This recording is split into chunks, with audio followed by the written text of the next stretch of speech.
Now, the past is a foreign country. They do things differently there, except for when they don't. Because every Tuesday on this show, and on our Times Radio History YouTube channel, the historian Ian Wilson joins me for our regular feature, If Only We'd Known, explaining why actually the present rather closely resembles the past. And today we're talking about the history of the BBC's relationship with impartiality, and where the corporation goes from here. Ian Wilson, hello. Hello there. Thanks very much for being with us. So, look, when the BBC was established, what was John Reith's vision? Well, it was about 100 years ago. So, it's an amazing thought, isn't it, that for 100 years or so, we've had the BBC, which was in a way invented by this weird, very puritanical Scotsman called John Reith, who was the most admirable person. He had the idea of, well, on the one hand, which the BBC has never really been able to keep up with him, of raising the culture of the British people. So he was like a Matthew Arnold figure who wanted us all to be more highbrow and so on, and to love great music, etc. Nevertheless, he did allow quiz programmes and jokes and comedy shows as well.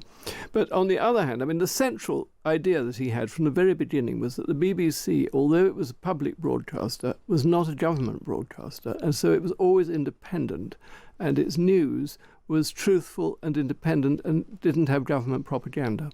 And this is what separated it from so many other public broadcasters throughout the world. And this was, he became Director General, I think, in 1927. Only a few years later, you've got the rise of the fascists in Europe. You've got the Nazis coming in Germany. In Spain, terrible figures, both of left and right, spewing out lies through the newly invented phenomenon of radio. And similarly, of course, in the Soviet Union, you didn't get a chance of knowing what the truth was if you were listening to government propaganda being fed through the radio. So it was an extraordinary thing. And as the crisis of the 1930s turned into a war, the BBC was the one conduit, the one channel through which you could pick up the truth. And people all over Europe were tuned into it. In occupied France, it was essential to hear from the BBC, to know what was going on. Did our own government ever mind about that? Very Did our much own so. government object to a lack of was partiality? A great enemy, and Churchill was, particularly during the Second World War, was always fighting with Reith, trying to get him to play down casualties in battles, trying to get him to, basically to become an organ of propaganda. He always refused.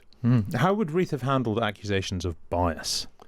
Well, of course, it's not possible to be unbiased, and he was biased in favour of the Christian religion. He was biased in favour of, broadly speaking, conservatism with a very small c, not the Conservative Party. And he was wanting to keep society stable, and he was against anything that we would regard as sexual liberation or anything like that. But on the other hand, he regarded telling the truth, as I think most of us should do, as absolute sine qua non, the thing you can't do without in a broadcaster. And so when you get the BBC found out, it's not the trouble with the Trump case that you've just been discussing, Trump saying that they are fraudulent and that they're deliberately faked up, which they obviously did in this particular broadcast. They've got form, the BBC. If you think of Martin Bashir interviewing the Princess of Wales, the only reason Diana Spencer gave that interview was that she'd been shown fake bank statements, which to her proved that her closest advisors were trying to kill her, and that they were being bribed to betray her. So that would drive any of us bonkers if we thought that our closest friends and advisors. And he's still at large, Bashir. He's the BBC religious affairs correspondent, and they've never apologised for it. They invited the man who inadvertently forged the documents. He didn't know what he was doing. They invited him to a Christmas party, and while he was at a Christmas party, the BBC sent round burglars and stole all his equipment, and they've obliterated the evidence. Wow! Look, is what we're talking about here? Is it to do with the degradation of standards at the BBC, or is it something to do with the fact that the BBC just exists in a different world? It doesn't hold the monopoly anymore. It's part of competing in a large broadcasting market of which we right now are a part of. We're a part of it, of course we are, and we rejoice to be a part of it. Times Radio and all these other radio stations, they're great things. They're not the same as a public broadcaster, of course. It's a bit of both, I think. I don't know what you think, but I think it's partly because we live in a completely changed world. The world that Lord Reith lived in, where everybody shares the same set of values, doesn't exist anymore, particularly in relation to family values, sexual morality and all the rest of it, but also the fact that we now live in a multicultural society. We're not just a Christian society. We have Muslims, we have non-believers, etc., etc. So there are lots of reasons why it's much more difficult to be a public broadcaster than it was in Lord Reith's day. Is it fundamentally possible to be both principled and unbiased at the same time? Because we were talking just before we came on air about the Falklands conflict, when at the time the BBC came under huge attack from the British government and indeed the British press, because rather than talking about our forces and their forces, it would talk about British forces and Argentinian forces, so, yes. and treat statements of veracity from both relatively equally. Exactly, and I mean there was a famous case, many listeners are too young to remember it, but the British sank an Argentine ship called the Belgrano in circumstances which were improper. They broke the rules of war.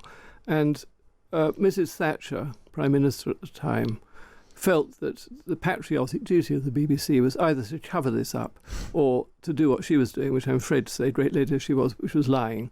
And they wouldn't. They went on telling the truth about the sinking of the Belgrano. That, to me, was an admirable thing to do.